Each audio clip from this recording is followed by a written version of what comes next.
Okay,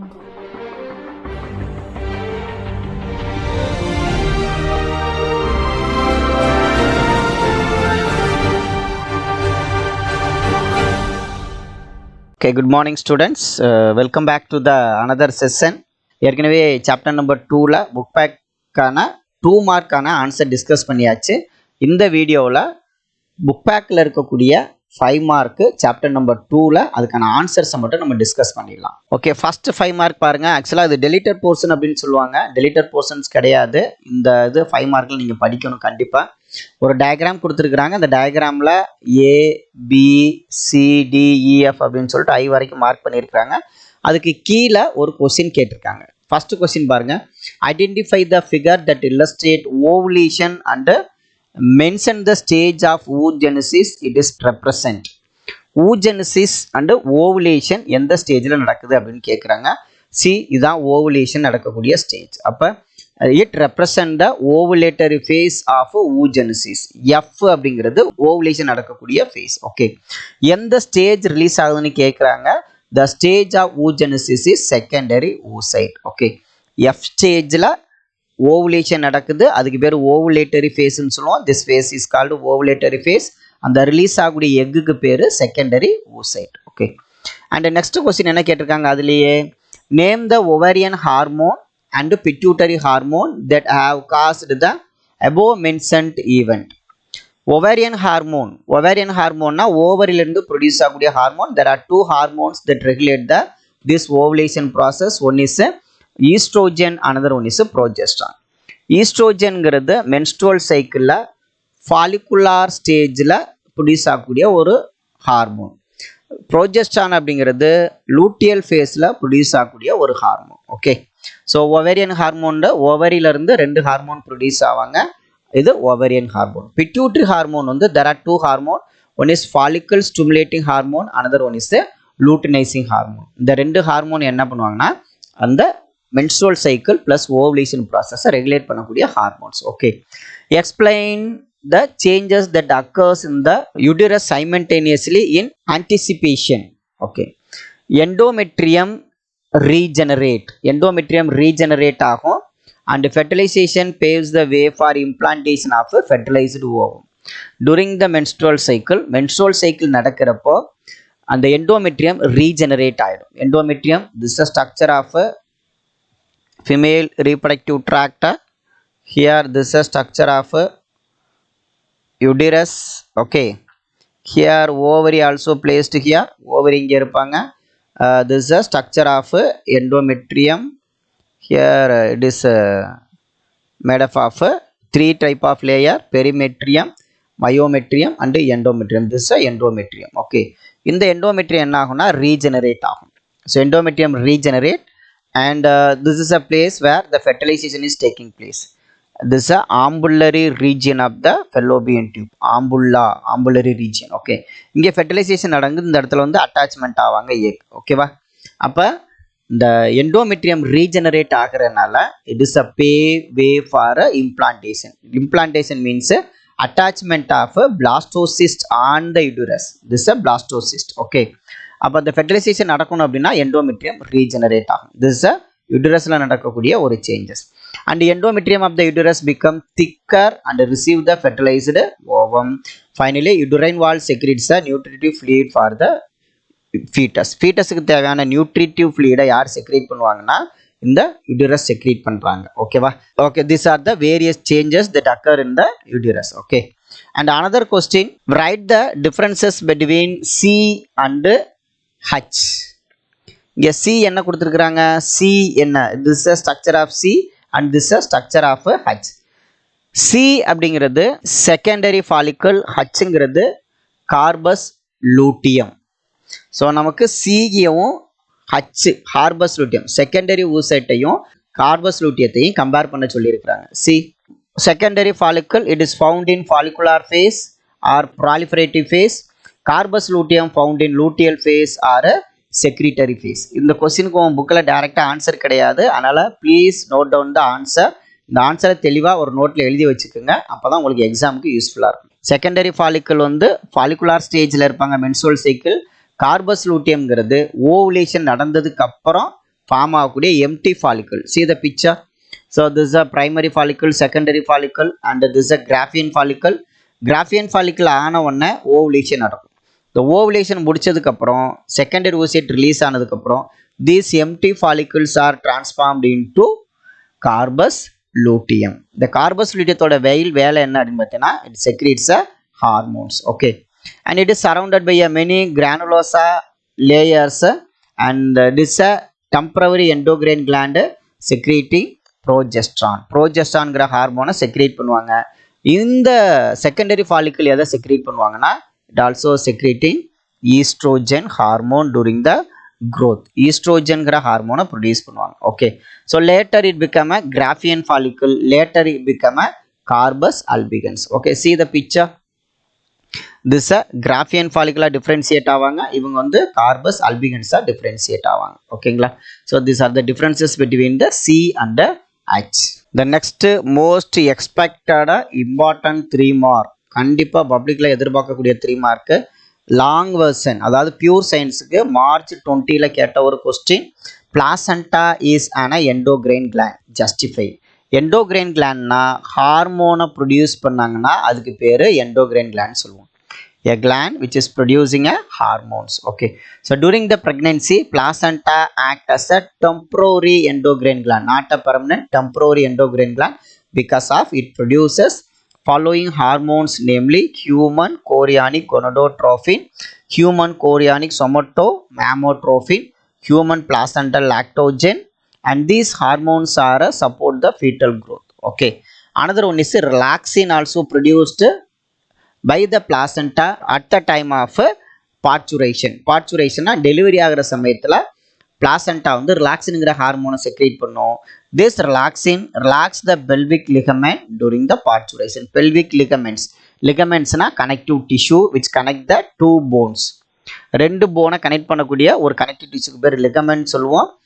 pelvic ligament means these ligaments which connect the pelvic bones. Okay, and due to the secretion of this hormone placenta act as a endocrine gland.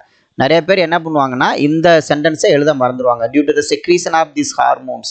ஏன்னா question என்ன கேட்டிருக்காங்கன்னா endocrine கிளாண்ட்னு ஏன் சொல்கிறோம் அப்படின்னு கேட்டிருக்காங்க. அப்போ you have to complete the answer with a proper conclusion. Due to the secretion of this hormone, இந்த hormone எல்லாம் secrete பண்ணுறதுனால placenta act as a endocrine gland. Okay, so எப்போ ஃபார்ம் ஆகுறாங்க? during the pregnancy period. இது ஒரு temporary endocrine gland and it secretes the following hormones, namely human chorionic gonadotrophic hormone, human chorionic somatotrophic hormone, human placental lactogen, relaxin. Okay, இந்த hormone எல்லாம் secrete பண்றதுனால placenta also a type of endocrine gland. ஏன்னா endocrine gland என்னதுப்பா? Very good. endocrine gland ஹார்மோனை secrete பண்ற எல்லாமே என்னது? endocrine glands. Okay, next we move on to structure of spermatozoa, another important 5 mark question. Okay, draw labeled structure of spermatozoa. draw மட்டும் தான் கேட்டிருக்காங்க. இந்த மாதிரி கொஸ்டின் கேட்டாங்கன்னா you have to draw மட்டும் பண்ணா போதும், மற்றது வேண்டாம். ஷார்ட் வெர்ஷன்ல அதாவது பயாலஜி ஸ்டூடெண்ட்ஸ்க்கு செப்டம்பர் 2020ல் கேட்டிருக்காங்க இந்த question. Okay, so basically the human spermatozoa consist of 3 region. One is head region, another one is middle region, third one is tail region, and இன்னொரு region கூட சொல்லலாம் neck region also included in the human spermatozoa. மொத்தம் 4 region. And head region composed of 2 structures, namely acrosome and nucleus. இதான் this is structure of acrosome, this is nucleus. oval nucleus இருப்பாங்க. acrosome the enzyme secrete பண்ணுவாங்க. this enzyme used for penetration of the sperm into the egg. எக்குக்குள்ள penetration பண்றதுக்கு use பண்றாங்க. Okay, and in neck region there are 2 centrioles are seen. one is a paroxysmal centriole, another one is a distal centriole. paroxysmal centriole ஓட வேலை என்ன அப்படினு பாத்தீங்கன்னா cell division அப்போ involve ஆகும். after the fertilization it is used for a cell division. இது வந்து distal centriole எதா form ஆயிருவாங்கன்னா differentiate as axial filament of the sperm. sperm ஓட axial filament மாறிடுவாங்க. and third structure of this human spermatozoa is இப்போ என்னென்ன பார்த்துருக்கோம்? head region, there are 2 structure are seen in the head region. very good. one is acrosome, another one is nucleus. Okay, and the neck region la there are two centrioles are seen. Neck region very short and consist of proximal centriole and distal centriole. Middle piece it consists of numerous mitochondria. நிறைய mitochondria இருப்பாங்க. இந்த mitochondria எப்படி arrange ஆயிருக்கிறாங்கன்னா spirally twisted around the axial filament. இந்த மாதிரி axial filament இருக்கிறாங்கன்னா இந்த axial ஃபிலமெண்ட்டை சுற்றி யார் இருக்கிறாங்கன்னா mitochondria. So that type of arrangement is called Nebenkern. Important NEET question, நீட்டில் கேட்கக்கூடிய கொஸ்டின் கண்டிப்பாக கேட்பாங்க. நபர்ன்கர்ன் அப்படின்னா it is a spiral arrangement of the mitochondria. மைட்டோகாண்ட்ரியாவோட ஸ்பைரல் அரேஞ்ச்மெண்ட்டுக்கு பேர் என்ன சொல்லுவோம்னா நபர்ன்கர்ன் அப்படின்னு சொல்லுவோம். Okay, the last part of the spermatozoa is tail region. So what is the use of this tail region? It is a cylinder structure and a tapering structure. Tapering na pointed இருக்கும் endல. It is formed of central axial filament and axoneme outer protoplasmic sheath. Okay, இதில் இருக்கக்கூடிய அந்த சென்ட்ரியோட structure கேட்பாங்க 9+2. இது பார்த்தா எழுதிருங்க, சென்ட்ரியோட structure 9+2. இதுவும் type of NEET question. That's all structure of spermatozoa over. Okay, the structure of spermatozoa எப்படி வரையலாம் அப்படின்னா how to draw the structure of spermatozoa? First you have to draw the head region. Okay, this is a structure, you have to draw head region, and the nucleus also you have to draw, then followed by the neck region, then body, then followed by the tail. Okay, that's all structure of sperm over. Okay, that's all, like that you have to draw. And here you have to draw the mitochondria. Okay, after completing this mitochondria you have to connect this with the help of a spiral. Okay, that's all. And here there are two centrioles are seen, proximal and distal centriole. And here don't forget to draw the acrosome. That's all structure of spermatozoa over. Okay, this is an important 5 mark. This is also a public question, so you should be thorough with this question. Okay, next we move on to describe the structure of human ovum. Okay, describe the structure of human ovum. It is also a important 5 mark question. Long version க்கு September 2020 கேட்டிருக்காங்க. It is a microscopic in nature. Microscopic, we cannot see this structure with the normal eye. Non-clidoic, what is meant by non-clidoic? Clidoic means a egg which is surrounded by the shell. மேலே ஒரு shell இருக்காங்க அப்படின்னா அதுக்கு பேர் கிளிடோயிக் egg. ஓடு உடைய முட்டைகள்னு சொல்லுவோம், ஓடு உடைய முட்டைகள். இப்போ கோழி முட்டை இருக்கு இல்லையா, அது வந்து cleidoic egg. Non cleidoic egg means without any shell. மேலே என்ன இருக்காதுன்னா ஷெல் இருக்க மாட்டாங்க. So non cleidoic and alecithal type. What is mean by alecithal? A means absence. What absent here? Absence of yolk substance. கரு உணவு அற்ற அப்படின்னு அர்த்தம். But in case of clidoic egg, lot amount of yolk substance are seen. yolk substance இருக்கிறனால தான் நமக்கு omelette கிடைக்குது, இல்லைன்னா நமக்கு ஆம்லேட் கிடைக்காது இல்லையா, ஏன்னா நிறையா கரு உணவு இருக்கு. But in case of human egg, alecithal type, microscopic and non-clidoic. Non-clidoic means absence of very good, absence of shell. Okay, the cytoplasm of the egg is called ooplasm. So this structure இது எல்லாமே சேர்த்து என்ன சொல்லணும்னா cytoplasm and ooplasm, it is otherwise called ooplasm. This ooplasm contains a large nucleus called germinal vesicle. See the structure, this is a large nucleus, otherwise called germinal vesicle. Okay, the next point is this is a ooplasm. This ooplasm surrounded by a membrane, immediate membrane. First membrane is called a vitelline membrane. Okay, see the structure, the ooplasm which is surrounded by a membrane called vitelline membrane. Okay, see here the inner transparent layer is called vitelline membrane, and outer then again one zone is there. இங்க பாருங்க, vitelline membrane முடிச்ச உடனே ஒரு zone இருக்குறாங்க. இந்த ஜோனுக்கு பேர் என்ன சொல்றோம்னா zona pellucida.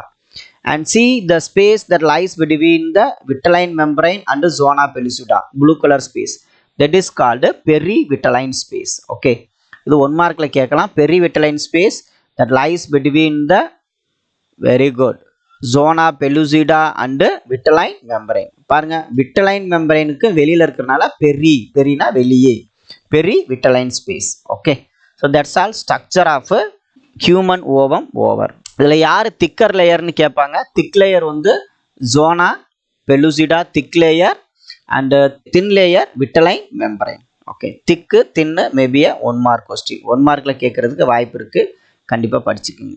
Okay, spermatogenesis and oogenesis schematic diagram. Spermatogonia சிம்பிளாக ஞாபகம் வச்சுக்கோ. இங்கே வந்து ஸ்பெர்மட்டோகோனியா, இங்கே வந்து oogonia. That is a first difference. Both cells are diploid in nature. Diploid அப்படின்னா கம்ப்ளீட் செட் ஆஃப் குரோமோசோம்ஸ் இருப்பாங்க. ரெண்டுமே பார்த்தீங்கன்னா undergoes the mitotic division. Mitotic division போகிறப்போ இங்கே பிரைமரி ஸ்பெர்மட்டோசைட்ஸ், இங்கே பிரைமரி ஊசைட். ஓகேங்களா, அதுவும் diploid in nature. 2 set of chromosome இருக்கிறனால அது 2 டைம் வர்றாங்கன்னு ஞாபகம் வச்சுக்கோ.